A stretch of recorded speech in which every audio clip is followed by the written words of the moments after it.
Jadi dia mengampuni segala dosa kita, dosa yang dulu, dosa kita hari ini, dan dosa kita yang akan datang, dan menyucikan kita dari segala kejahatan. Ya, wow, kalau begitu enak dong, kita bebas dong berbuat dosa.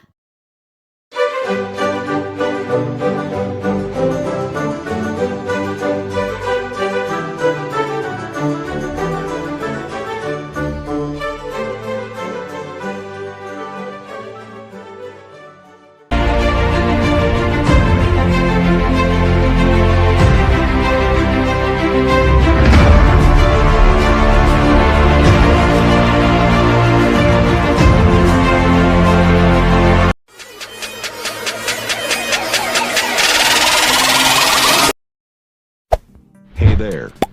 Subscribe to my channel. And also press this bell icon. Saudara-saudaraku yang terkasih di dalam Tuhan dimanapun Anda berada. Semua kita, siapapun Anda, bahkan saya, kita semua, itu adalah orang-orang berdosa. Kalau ada orang yang mengatakan bahwa dia tidak berdosa, dia itu adalah pendusta. Pendusta. Firman Tuhan mengatakan, semua orang sudah berdosa dan sudah kehilangan kemuliaan Allah. Dan dosa itu harus dihukum. Upah dosa adalah maut atau neraka. Karena dengan setetes dosa pun tidak ada satu orang pun bisa menghampiri sorga, teman-teman. Sorga tempat yang maha kudus. Ada yang mengatakan, ya nyeleneh-nyeleneh. Sorga orang Kristen itu ada pesundal katanya di dalam. Ada pemungut cukai, maksudnya pengemplang pajak, teman-teman. Itu semua isinya orang-orang berdosa. Saudaraku, jangan sebodoh itu untuk memahami. Ya, betul. Tuhan Yesus datang untuk orang berdosa. Ya, Tuhan Yesus datang untuk orang berdosa. Lalu jawab Yesus kepada mereka, katanya, bukan orang sehat yang memerlukan tabib, tetapi orang sakit. Aku datang bukan untuk memanggil orang benar, tetapi orang berdosa, supaya mereka bertobat. Lukas 5 ayat 31 sampai 32. Benar, Tuhan Yesus datang untuk orang berdosa. Ya, jadi kalau kalian merasa tidak berdosa, tidak perlu Tuhan Yesus. Mengapa ada pesundal, mengapa ada pengemplang pajak atau koruptor atau penjahat, pembunuh ada di dalam surga? Mereka adalah orang-orang yang sudah bertobat. Tetapi selama mereka tidak bertobat, itu tidak ada keselamatan. Tetap bersama-sama dengan kalian ke neraka.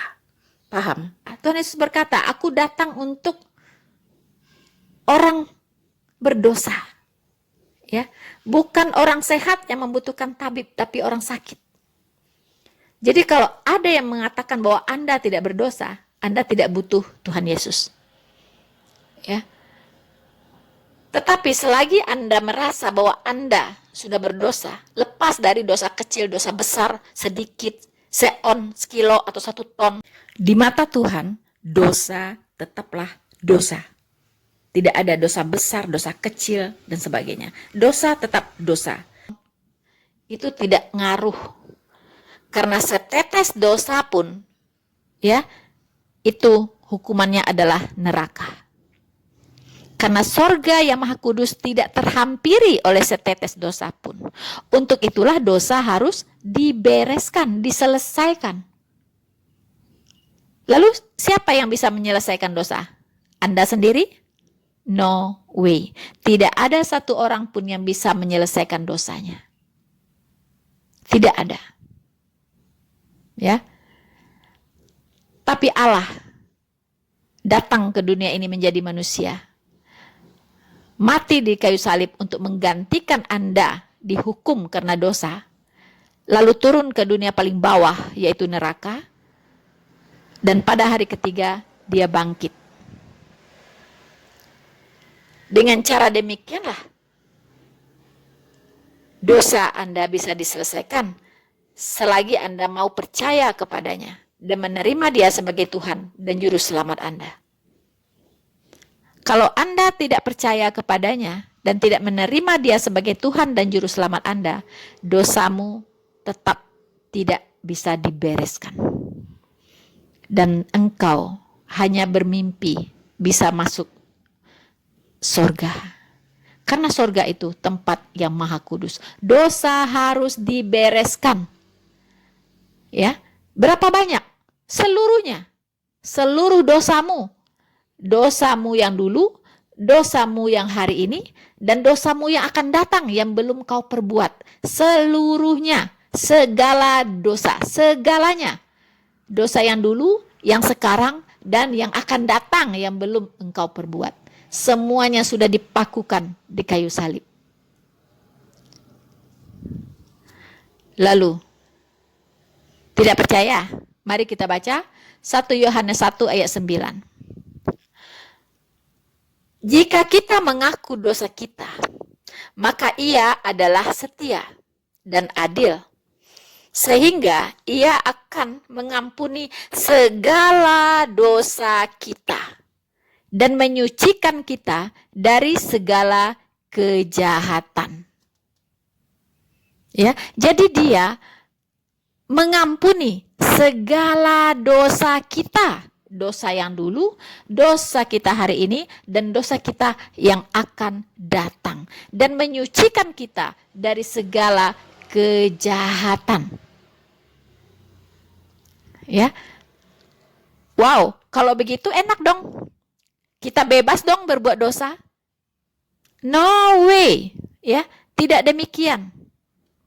Mengapa? Karena ada tertulis. Ya. Ada tertulis, teman-teman. Tidak bisa ketika kita diampuni lalu kita berbuat dosa seenaknya. Itu kata siapa? Itu kata orang bodoh yang tidak mengerti. Dikira Tuhan itu main-main mengampuni dosa kita. Ya, habis itu seenaknya bikin dosa lagi. Apakah peraturan Tuhan begitu? Peraturan manusia saja tidak begitu. Apabila Anda dimaafkan, ya, lalu Anda bebas berbuat salah lagi. No, Anda bisa digampar. Ya. Sekali salah dimaafkan, kedua kali melakukan hal yang sama di kantor Anda, di kantor saja Anda bisa dipecat oleh atasan. Ya kan? Apalagi kalau Anda melakukan kesalahan berulang-ulang. Anda bisa ditenggelamkan, teman-teman. Kalau Anda pemimpin, itu bisa diturunkan, di demo, kalau bikin salah terus. Ya kan? Dimaafkan lalu salah lagi, dimaafkan salah lagi, nggak bisa. Apalagi Tuhan. Jangan kira Dia memaafkan segala dosa kita, lalu kita bebas berbuat dosa. Ya, menurut beberapa anggapan orang yang bodoh begitu. Tidak demikian. Mari kita lihat 1 Yohanes 3 ayat 9. Setiap orang yang lahir dari Allah tidak berbuat dosa lagi. Sebab benih ilahi tetap ada di dalam dia dan ia tidak dapat berbuat dosa karena ia lahir dari Allah. Jadi kalau orang sudah bertobat sungguh-sungguh, kemudian dia percaya dengan sepenuh hati bahwa Yesus adalah Tuhan dan menerima Dia sebagai juru selamatnya.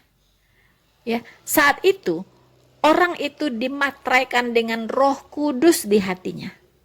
Ya, disinilah disebut setiap orang yang lahir dari Allah. Orang ini disebut lahir baru. Ya, dia dilahirkan kembali dari Roh. Ya, dilahir barukan. Jadi manusia lamanya sudah dipakukan di kayu salib. Kemudian sekarang dia menjadi ciptaan baru, menjadi manusia baru. Itulah orang-orang yang berada di dalam Kristus, yang sudah diselamatkan. Dan mereka itu sudah enggan untuk berbuat dosa. Mereka sudah malas berbuat dosa, teman-teman. Ya, bahkan di sini dikatakan ia tidak dapat berbuat dosa karena ia lahir dari Allah. Dia dilahirkan kembali menjadi ciptaan baru. Ya. Jadi enggak seperti yang dianggap oleh Teman-teman kita muslim, enak banget kalian Kristen, ya. Sudah diampuni dosanya, ditebus, ya, bebas dong berbuat dosa. Ada orang bilang, ya, pala lu gitu kan. Nggak begitu, ya, nggak begitu. Justru karena kuasa Roh Kudus itu, orang-orang Kristen lahir baru sudah tidak mau lagi berbuat dosa. Ya, karena dia apa? Dia tugasnya adalah mengingatkan kita akan dosa. Itu tugas Roh Kudus, mengingatkan kita akan dosa. Jadi nggak bisa orang Kristen lahir baru sudah enggan ya berbuat dosa, sudah nggak mau lagi berbuat dosa. Itu harus tahu ya, camkan itu teman-teman muslim. Tapi satu hal yang harus diingat oleh kita semua, apakah orang Kristen lahir baru masih bisa tidak jatuh ke dalam dosa? Saya katakan masih bisa. Kita harus bedakan jatuh ke dalam dosa dengan hidup di dalam dosa. Itu dua hal yang sangat jauh berbeda. Jatuh ke dalam dosa artinya orang Kristen lahir baru sekali-kali khilaf jatuh ke dalam dosa. Tetapi dia cepat-cepat lagi sadar dan dia bertobat, ya, dan tidak mengulangi lagi kesalahan yang sama. Dan dia sangat-sangat menyesalinya. Ibarat ayam kecemplung ke air. Kalau ayam cemplung ke kolam, dia akan cepat-cepat lagi keluar, teman-teman. Dia tidak nyaman hidup di air. Ya, ayam tidak mau hidup di air, tidak nyaman. Dia akan kelepak-kelepak keluar dari air tersebut. Itulah orang-orang Kristen lahir baru. Tetapi kalau orang-orang dunia, dia bukan jatuh ke dalam dosa, tetapi hidup di dalam dosa. Hidup di dalam dosa itu ibarat bebek nyemplung ke kolam. Kalau bebek udah nyemplung ke kolam, wow, dia menikmati sekali teman-teman. Dia berenang sana sini, ya kan? Nyaman sekali dia berada di dalam kolam itu. Dan bahkan tidak mau keluar kalau bebek itu. Nah, itulah orang-orang yang hidup di dalam dosa. Orang-orang yang belum bertobat. Orang-orang dunia. Orang-orang yang belum diselamatkan. Dia tidak tahu, ya. Bahkan tidak sadar bahwa dia hidup di dalam dosa. Tidak menyadari dosa-dosanya. Begitu. Itu bedanya teman-teman ya. Jadi jatuh ke dalam dosa dengan hidup di dalam dosa itu sangat berbeda. Oke, mengapa orang-orang Kristen lahir baru masih bisa jatuh ke dalam dosa? Karena kita masih hidup di dalam kedagingan. Ya, kita masih hidup di dunia ini teman-teman. Ya, sekali-sekali terpeleset tetapi tidak hidup di dalam dosa. Cepat-cepat bangkit dan sadar dan tidak mengulangi lagi. Ya, itulah orang-orang Kristen lahir baru. Jadi, sekali lagi, dosa harus diselesaikan. Di 1 Yohanes 2 ayat 2 dikatakan, dan ia adalah pendamaian untuk segala dosa kita. Dan bukan untuk dosa kita saja, tetapi juga untuk dosa seluruh dunia. Ya, seluruh dunia. Jadi, Anda yang non-Kristen pun, Anda sebenarnya sudah diselesaikan dosa Anda di kayu salib oleh Tuhan Yesus. Segala dosa Anda. Ya, tapi apakah cukup? Tidak. Roma 10 ayat 9 sampai 11 tertulis. Sebab jika kamu mengaku dengan mulutmu bahwa Yesus adalah Tuhan dan percaya dalam hatimu bahwa Allah telah membangkitkan dia dari antara orang mati, maka kamu akan diselamatkan. Karena dengan hati orang percaya dan dibenarkan, dan dengan mulut orang mengaku dan diselamatkan. Karena kitab suci berkata, barang siapa yang percaya kepada dia tidak akan dipermalukan. Anda harus mengaku dengan mulut bahwa Yesus adalah Tuhan dan percaya dalam hatimu bahwa ia sudah dibangkitkan dari antara orang mati. Ya, bahwa dia sudah disalibkan dan dibangkitkan. Teman-teman hidup kembali. Itulah kemenangannya atas maut. Anda harus percaya itu. Itulah inti Injil, yaitu apa? Kematian dan kebangkitan. Itulah inti Injil. Ya. Jadi sebenarnya tinggal selangkah lagi, ya, semua umat manusia ini bisa diselamatkan. Tinggal selangkah lagi, apa itu? Bertobat dan percaya. Ya, bertobat sungguh-sungguh dan percaya bahwa Yesus adalah Tuhan dan mengaminkan ya bahwa kematiannya di kayu salib dan kebangkitannya itu adalah untuk menyelesaikan dosa kita. Yaitu dia menggantikan Anda dan saya dihukumkan. Seharusnya saya yang dihukum karena dosa saya, tetapi Tuhan Yesus menggantikan saya supaya saya bisa bebas dari hukuman. Kok harus menggantikan sih? Kan cukup saja dimaafkan. Wow, tidak bisa teman-teman. Betul, Tuhan itu Maha Pengampun, Maha Pemaaf. Tetapi tidak semerta-merta menyelesaikan hukuman Anda. Tidak semerta-merta membebaskan Anda dari hukuman. Tidak. Seperti misalnya Sambo. Ya, kalaupun keluarga dari Brigadir Joshua memaafkan Sambo, apakah Sambo akan terbebas dari hukuman pidana? Hah? Taruhlah mamanya Joshua, papanya Joshua, keluarganya Joshua, seluruhnya memaafkan Sambo. Menurut Anda, apakah Sambo akan terbebas dari hukuman atas perbuatannya? No way, ya. Kata maaf dengan penerapan hukuman, dengan menegakkan hukum seadil-adilnya, itu dua hal yang berbeda. Ya. Terserah. Ya, walaupun keluarga Brigadir Joshua memaafkan Sambo, tetapi Sambo harus tetap diproses secara hukum. Sesuai dengan undang-undang yang berlaku di negara ini. Tetap begitu. Tidak bisa keluarga Joshua sudah memaafkan lalu dia bebas dari hukuman. Tidak bisa. Hukuman harus tetap ditegakkan. Ya kan? Kena seumur hidup. Untung saja tidak kena hukuman mati. Teman-teman gak bisa ya. Begitupunlah.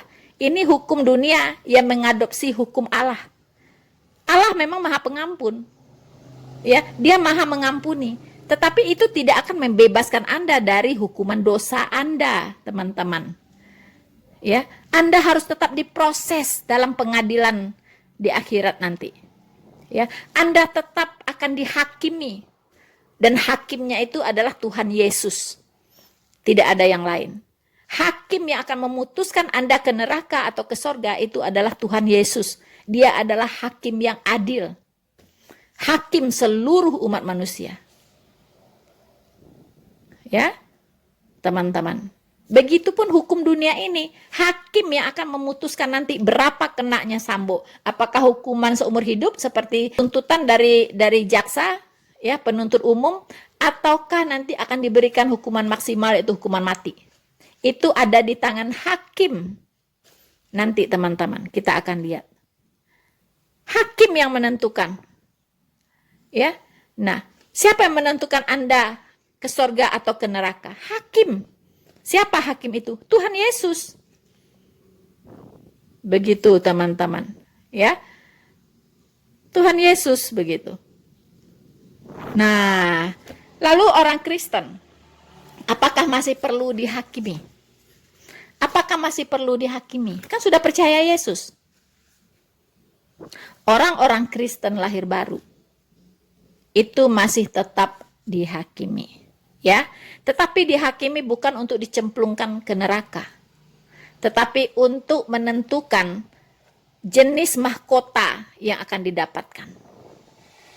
Itu bedanya. Jenis mahkota. Ya. Misalnya, ada orang yang baru bertobat kemarin sore, ya kan? Bertobat sungguh-sungguh ya. Kemudian dia terima Yesus sungguh-sungguh, percaya sungguh-sungguh. Lalu besoknya mati. Dia baru jadi orang percaya. Lahir baru itu 1 hari. Ya. Dia tidak sempat melayani Tuhan dalam hidupnya. Tapi dia sempat bertobat sungguh-sungguh. Lalu mati. Mungkin kecelakaan tiba-tiba meninggal. Tapi ada orang lain. Ya. Dia percaya Tuhan Yesus, bertobat sungguh-sungguh. Ya kan? Kemudian dia punya waktu yang panjang untuk melayani Tuhan. memberitakan Injil, dan banyak jiwa-jiwa yang dia bawa kepada Tuhan. Ya, dia melayani Tuhan dengan sungguh-sungguh. Lalu menurut Anda, mahkota mana yang paling besar dan paling bagus antara keduanya ini? Orang yang cuma 1 hari percaya Yesus, bertobat sungguh-sungguh, atau yang percaya Yesus dan dia melayani Tuhan dengan segenap hati, bahkan sampai menyerahkan nyawanya, menderita, berdarah-darah untuk Tuhan. Menurut Anda, mahkota mana yang paling indah dan paling besar? Tentunya mereka akan mendapatkan mahkota yang berbeda. Nah, ini penghakiman inilah nanti yang akan dialami oleh orang-orang percaya yang sudah bertobat sungguh-sungguh, yang sudah diselamatkan.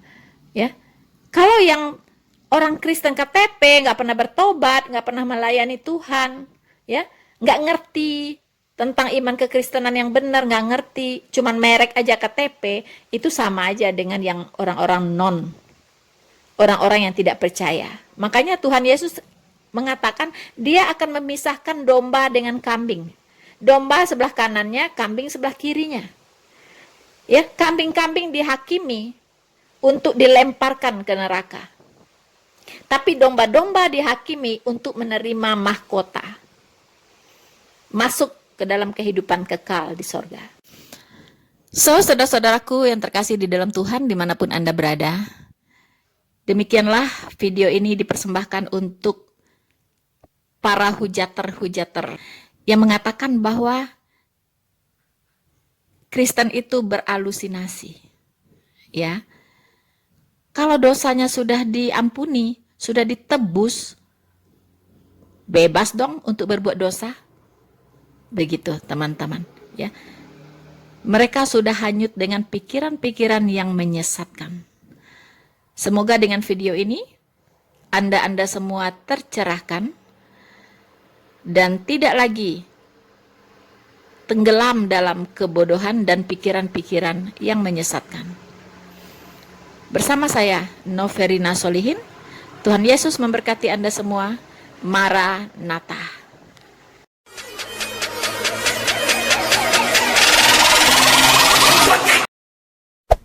Hey there. Subscribe to my channel. And also press this bell icon.